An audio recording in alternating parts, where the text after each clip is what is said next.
Hello, it's Madeline. I'm going to read Born with a Bang, The Universe Tells Our Cosmic Story by Jennifer Morgan.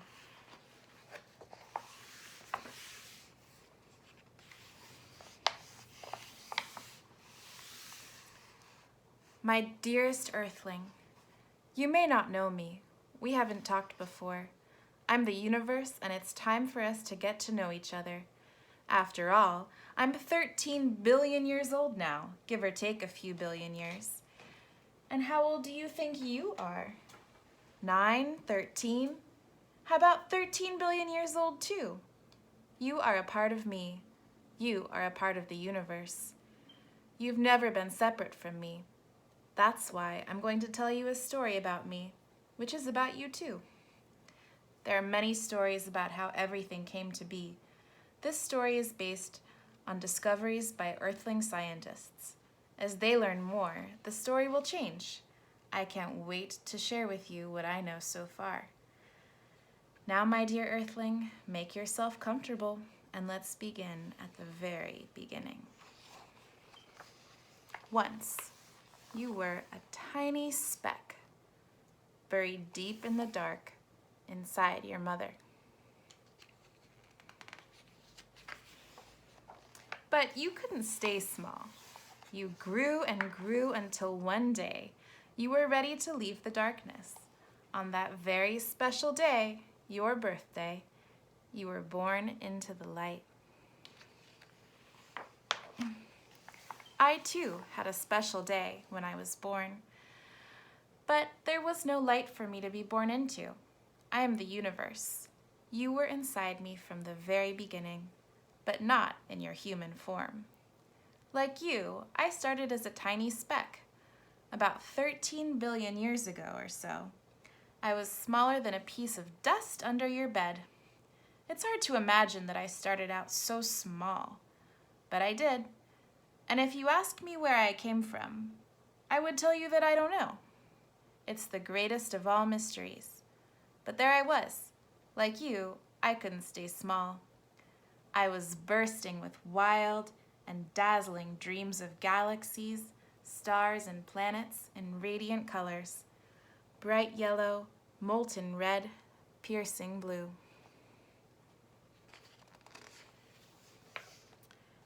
In other dreams, I saw strange creatures. Fish cruising deep blue seas, insects alighting on flowers, reptiles basking on hot rocks in the sun, birds swooping down on their prey. And I saw you too, gazing at stars. Could such amazing things really happen? I wondered.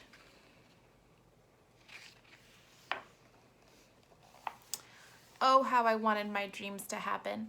But how could they? How could you happen? Then I suddenly realized I could be the things in my dreams. I could explode in a giant star, grow green in a thin blade of grass, roar as a lion and purr as a kitten, feel feelings like love, sadness, and wonder. Ah, yes, it began to dawn on me. Everything would have to come out of me. There was no other way, and everything would be me. But I wondered, would I become worms with wings, foxes with fins, tulips with toes, or boulders with brains? I was puzzled. What forms would I like best? I didn't know. What if I tried and ended up making a big mess, even though I was just a tiny speck? I wanted to try. I decided to take the chance and do it. I summoned all my courage and took my first step. I burst into a grapefruit-sized fireball of a universe, packed with surging energy. I took only an instant. Space and time had just begun. I was so bright back then, I would have blinded you if you had eyes. But of course, you didn't yet. I was so dense I could have crushed your bones if you had bones back then. But, of course, you didn't yet. I was so hot I would have vaporized your muscles if you had muscles back then. But, of course, you didn't yet. I would have to experiment and experiment before I could come up with eyes, bones, and muscles that actually worked. But I'm getting way ahead of myself. Back then, you and everyone and everything else were still just energy packed inside me when I was a flaming little universe. But you probably don't remember that. Or do you? I couldn't hold myself at grapefruit size anymore. I was really ready to go for it. In a flash, space exploded inside me with unimaginable power. Like a gargantuan balloon, I grew up to the size of a galaxy, and it all happened faster than you can snap your fingers. After I blew up, I kept growing, but more slowly. I had to find the right speed for a universe. I could have died if everything had not been just right. If I had grown just a bit more slowly, my own gravity would have overpowered me and squashed me into nothingness. If I had grown just a bit faster, I would have blown apart and disappeared into nothingness. That would have been the end of our story. No galaxies, no turtles, and no you. But everything was just right. I was hardly a tidy young universe. If I had a human mother, she would have scolded me for all my clutter and confusion. And I'm not just talking about dirty socks on the cosmic floor. It was utter bedlam. When I was a fraction of a second old, I was already a mess. Hotter than 1 trillion degrees, I was blazing with the heat of billions of suns. Suddenly, gigantic, glowing bolts of energy flashed everywhere and shrank into teensy things. Oh no, what had I done? Actually, I had done something incredible. Yep, I had turned energy into the very first things. Tiny particles. Particles are the invisible bits of stuff that everything is made of. Maybe my dreams could come true. Maybe I could turn myself into stars and grass and lions and kittens and tulips and boulders. Maybe I could be you too. But, oh blast, a frustrating thing kept happening. Every time I turned energy into a particle, its exact opposite, an antiparticle, would appear. These pairs weren't friendly. In fact, they were enemies that destroyed each other every time they met. I had barely begun my adventure, and already I was out of control.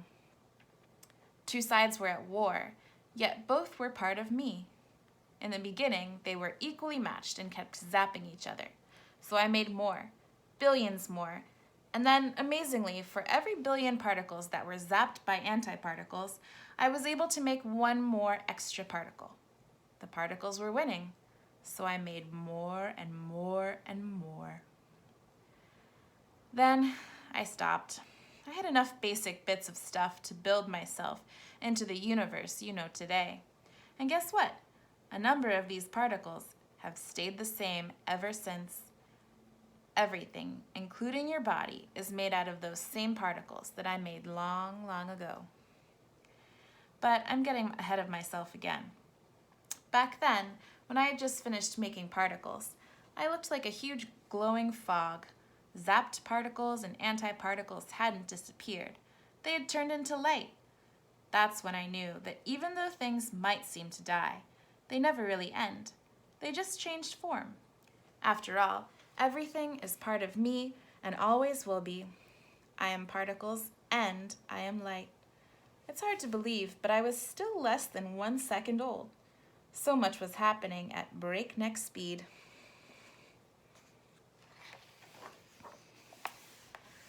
Young particles raced around and around inside me, dizzily tumbling and crashing into one another like kids playing on a couch. By the time I was about 300,000 years old, I was pretty cool, only about 3,000 degrees. Suddenly, another amazing thing happened. It might have been accidental, but I don't think so. I was just the right temperature for bunches of particles to join together. And when they joined together, they morphed into very different things. They were small but very important. They were kind of like Lego pieces, building blocks that I could use later for making bigger things. I had made my very first atoms. They were atoms of hydrogen. Was I proud of creating hydrogen atoms? You bet I was. I was just a kid universe, and already I had hit my first home run. You wouldn't have cheered me on if you had a voice back then, but of course, you didn't yet. Hydrogen atoms are still really important to me. Every gulp of water that slides down your throat is made of hydrogen that was created by me billions of years ago. Of course, back then, there was no water yet. The hydrogen fog began to ripple and clump together into wavy strings. Gravity pulled these strings together into globs. As the globs got bigger, the gravity got stronger, which made the globs get even bigger. The bigger they got, the hotter they got. Then, wow, one of my dreams began to come true. These enormous hydrogen globs started igniting into mother stars. One here, one there. Soon there were huge mother stars everywhere. Gigantic groups of mother stars spiraled into space. I was shaping myself into galaxies.